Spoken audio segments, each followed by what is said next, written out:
eu sou o Eduardo Oliveira, essa é a Gleice Alana e esse é o Eduardo Bezerra. A gente vai apresentar hoje um pouco sobre placa-mães. A gente vai tirar algumas curiosidades, a gente vai explicar algumas funcionalidades da placa-mãe e como ou não substituí-las ou usá-las. Gente, basicamente existem dois tipos de placa-mãe: as placas-mães on-board e off-board. As placas-mães on-board vêm com saída de vídeo e menos slots.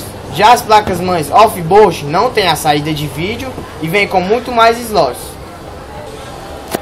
Nessa placa-mãe on-board temos os PS2, que é a entrada de mouse na cor verde e teclado na cor lilás. Tem uma porta paralela, que é a impressora, serial, saída de vídeo, a entrada de USB e a entrada do RJ45, que é o cabo de rede para a internet. Temos também a saída para caixa de som e microfone. Aqui a gente tem uma placa-mãe DDR2 com o slot para processador 775. O que a gente vai fazer para ver qual é o processador? A gente tira o cooler. Para a gente tirar o cooler, ele tem um certo encaixe, certo? A gente gira esses encaixes e eles vão destravando. Conforme eles vão destravando, você vai tirando. Depois de todos os encaixes destravados, puxe para cima os encaixes e tire o cooler. Bem, gente, aqui a gente tem o processador, um dos chips utilizados na placa-mãe, o principal. Os outros dois chips principais que a gente tem são a ponte norte chipset e a ponte sul chipset. Eles são os encarregados de carregar vídeo, memória, PCIs e IDS e SATA. Na parte dos chips, a gente tem os chips ITE, que são os responsáveis, ITE e CS, que são os responsáveis por controlar os dispositivos de entrada e saída, ou seja, os dispositivos do espelho e também algumas partes dos PCIs. Gente, cada chip desse ele tem uma função muito grande e por isso eles chegam a esquentar muito. Por isso cada chip desse ele tem ou possui um dissipador ou o cooler, sendo que o cooler ele vai ser para o processador, porque o cooler ele vai ter uma função de resfriamento maior, pois o processador, sendo o chip principal, ele esquenta muito. Continuando a explicação sobre chips, geralmente na parte de baixo da placa a gente tem a BIOS e a bateria da BIOS. Gente, a BIOS serve para você ver a hora no seu computador sempre ali certinha. É isso que a BIOS serve. Ela vai estar sempre ligada com o auxílio da bateria. Ela vai ter as configurações do seu computador, como as configurações do setup. Se você tirar a bateria da BIOS, ela vai ser zerada. Portanto, o seu computador vai voltar tudo do começo como antes. Gente, agora a gente vai falar dos componentes da placa, começando pelas bobinas, que elas fazem o serviço de transformar a energia. Como? Se de um lado da bobina entra 12 volts, dela do outro pode sair 6 ou 3 volts, não sendo obrigatoriamente essas duas voltagens. Os capacitores, eles servem para regular a energia que vai entrar. Se na bobina sai 3 volts e a placa só precisa de 1, ele quem vai fazer essa regulagem. Ainda nos componentes da placa, essas pecinhas bem pequenininhas que vocês, não sei se vocês conseguem ver, mas são as menores que tem na placa, são os chamados registradores. Os registradores também servem para a alimentação da placa. Agora a gente vai estudar as partes de alimentação da placa. Por exemplo, voltando à alimentação da placa, a gente vai estudar esses Power Fan. Para que servem os Power Fan? Eles vão servir para alimentação de cooler. O que tem 4 pinos vai ser para o cooler principal do processador. E o que tem 3 pinos vão ser para os coolers periféricos, que você quer colocar no seu computador fora a parte. Atualmente a gente tem 3 tipos de slot de memória, que é DDR1, DDR2 e DDR3. Essa é a DDR2. Aqui é o PCI Express, esse aqui é o PCI normal.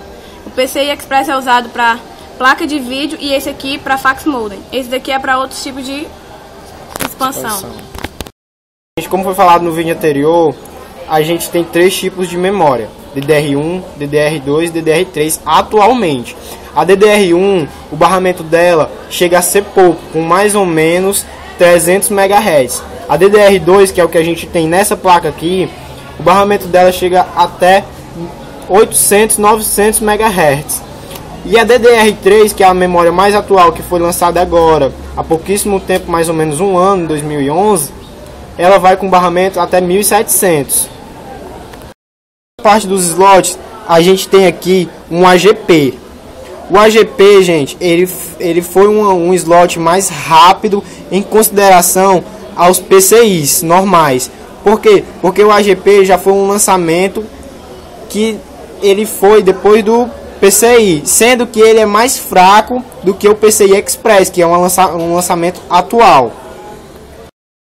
Aqui são as IDE para ligar HD e gravadora, ligada através de um cabo flat ou cabo ATA. Aqui é o serial ATA, também conhecido como SATA. Serve também para ligar HD e gravadora e é mais rápido do que a IDE. Gente, em toda a nossa placa-mãe, a gente tem os componentes ATX. O que são os componentes ATX para a gente agora? São os componentes anti-burro. O que quer dizer anti-burro? Que ele não encaixa de outro jeito. Se chegar a encaixar de outro jeito, vai poder queimar sua placa-mãe. Mas raramente isso vai acontecer. A pessoa tem que exercer uma força bruta para isso acontecer. Como por exemplo as memórias, aqui do tipo DDR2. O encaixe dela é um pouco mais para o lado, quer dizer que ela só vai encaixar desse jeito. A fonte ATX, onde vai ser encaixado propriamente dita, vai ser aqui, ó, nesse slot aqui, ATX. Gente, aqui a gente tem os 2 tipos de placa. A mais recente, a ATX, no qual a gente possui todos os componentes anti-burro, e a AT, que é a mais antiga, no qual a gente pode não ter os componentes anti-burro e pode fazer uma ligação errada. Aqui são os barramentos, os slots PCI. Aqui são os slots ISA, no qual a gente usava para a internet. Os slots PCI, que a gente colocava para usar a placa de vídeo. E olha a diferença dos slots de memória que a gente tem da ATX para a placa AT.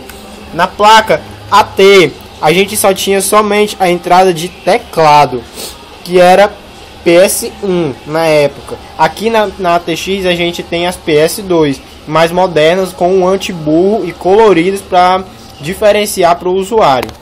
Vocês veem que na placa AT a gente não tem nenhum tipo de saída serial, ou seja, a gente não tem vídeo, a gente não tem porta para impressora nem a porta serial, porque ela era toda off-board, todo em PCI. Os slot ISA para internet, como eu falei, e os PCIs usados para vídeo, porta serial de impressora e a porta serial normal. Ainda comparando as placas, a gente tem os tipos de socket. O bem mais antigo, socket 7, e o socket 775, também anti-burro, e o socket 7 sendo muito antigo, com estruturas em plástico ou outro material ressecável. Aqui na placa ATX a gente tem um socket todo feito em metal, que melhora o desempenho do nosso processador. Aqui a gente tem, ó, o ligamento da fonte, a alimentação da fonte na AT e na ATX. Você vê a diferença de encaixes, onde na AT você pode encaixar os lados diferentes, podendo queimar a sua placa, e na ATX ela só encaixa de um jeito, sendo um modo anti-burro, que a gente tem falado de novo.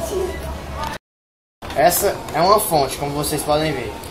Essa fonte serve para a alimentação da placa, que é colocado esse cabo nesse encaixe. O processador precisa de uma alimentação à parte. Para essa alimentação a gente utiliza esse cabo, que é preto com amarelo, que é encaixado nesse outro encaixe ao lado do cooler. Depois de encaixar todos os 2 cabos, verifique se eles estão bem encaixados. Depois disso, você pode verificar se tua placa está funcionando normalmente com o painel fan.